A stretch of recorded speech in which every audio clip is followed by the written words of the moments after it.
тръгнахме по път нелек, с ръце празни, но с вяра и човек.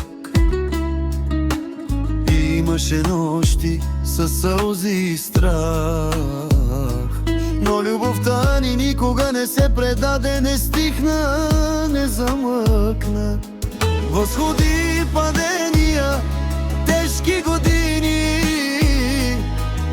живота ни учеше с рани и истини, но всяка буря ни правеше силни, защото бяхме заедно, един за друг непобедими.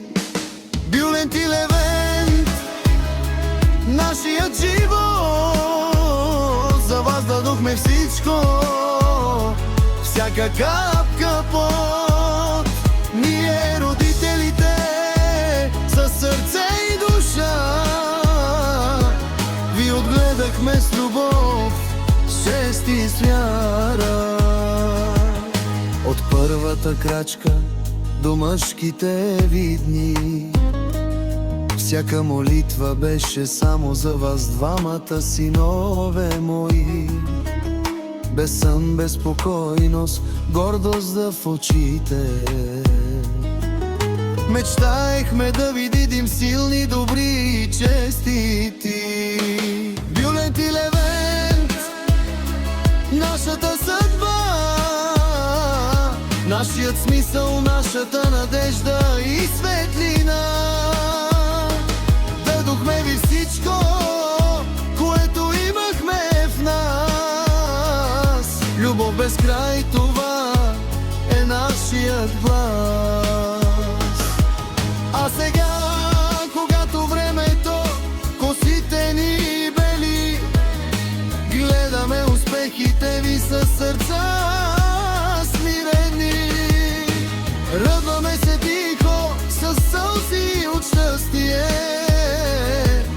че труда ни не беше напразен, че живота ни беше богатство, благословия. Боже, благослови моето семейство.